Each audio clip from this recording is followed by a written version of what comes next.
എന്തരടി നീ കാണിക്കണത്? എന്തൊരു നീ കാണിക്കണത്? എന്റെ കുട ഇവിടെ ഇരിക്കണ നീ കണ്ടില്ലേ? അത് കണ്ടിട്ടാണ് നീ നിന്റെ കുട എടുത്ത് പൈപ്പിന്റെ മൂട്ടിക്കൊണ്ട് വെച്ചേക്കണത്. എന്തൊരു രാവിലെ തന്നെ അലമ്പൽ ഉണ്ടാക്കണത്? ഉയ്ശന്റെ ചേച്ചി, നിങ്ങളിങ്ങനെ അലമ്പല്ലപ്പാ. നിങ്ങൾ നേരത്തെ 2 പാനി വെള്ളം എടുത്തല്ലേനുവാ. ഇനി ഇതിൻ്റെ അകത്ത് ഞാൻ എടുത്തോട്ട് എനിക്കിത് കൊണ്ടുപോയിട്ട് ചോറും കൂട്ടാനും വെച്ച് കൊടുത്തിട്ട് വേണപ്പോ പിള്ളേർക്ക് സ്കൂളിൽ പോകാൻ വേണ്ടിയിട്ട്. പിന്നെ ഓർക്ക് പണിക്കും പോണ്ടേ. ചായയുടെ കടിയോ ആക്കിനില്ലാന്ന്. ഞാൻ ഇതിൻ്റെ അകത്ത് എടുത്തോട്ടപ്പാ. 1 പാനി വെള്ളമല്ലേ. ഈ എന്ത് പണിയാ നിധിയെ കാട്ടിയേ? ഓല് നേരത്തെ തന്നെ പാത്രം കൊണ്ടുവന്ന് വെച്ചിക്കില്ലേ? ഈ വെറുതെ മക്കാറാക്കാൻ നിക്കല്ലാണ്ടിയേ. എൻ്റെ പോലെ തന്നെ ഞാളെ പോലെയും കുഞ്ഞനൊക്കെ ഉണ്ടേ.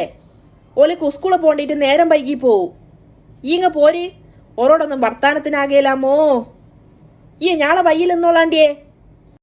കാലത്തന്നെ ചൊറയാക്കല്ലേ ഞാൻ. നിങ്ങൾ എനിക്ക് ബീം വെള്ളെടുത്ത് പോയറ്. എൻ്റെ മാപ്പിളക്ക് പണിക്ക് പോവാനുണ്ട്. എന്നിട്ട് വേണം എനിക്ക് ഉച്ചിലത്തെ പണിയെല്ലാം എടുക്കാൻ. ഇത് കാലത്തന്നെ ഓരോ ചൊറ. നിങ്ങ ബീം വെള്ളെടുത്ത് പോപ്പാ. എന്നിട്ട് ഇവിടെ പ്രശ്നം? ഐ, ഇതിപ്പോ സ്ഥിരാണല്ലോ. ചുമ്മക്ക് ഓർക്കാൻ നിക്കല്ലട്ടാ. എന്താന്ന് വെച്ചാ പെട്ടെന്നാ തീരുമാനിക്ക്. എനിക്ക് ജോലിക്കാ പോകാനുള്ളതാ. വൈകിച്ചാ ബസ്സാ പോവും. എന്റെ കൊച്ചു എന്നതാന്നേ? എന്നാത്തിനെ ഇങ്ങനെ വഴക്ക് പിടിക്കുന്നേ?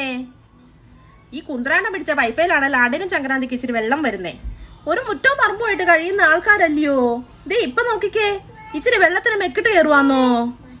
ചുമ്മാ കിടന്ന് വഴക്ക് പിടിക്കാതെ വെള്ളം പിടിച്ചോണ്ട് പോകാൻ നോക്കുന്നേ. എന്റെ കർത്താവേ, ഇത് കൊണ്ട് ചെന്നേച്ചിട്ട് വേണം പിള്ളേർക്ക് വള്ളിക്കൂടത്തിൽ പോകാനും അതിയാനും പണിക്ക് പോകാനും. ചുമ്മാ മനുഷ്യനെ മെനക്കെടുത്താതെ കൊച്ചേ പെട്ടെന്ന് വെള്ളവും പിടിച്ചോണ്ട് വീട്ടിൽ പോകാൻ നോക്കുന്നേ.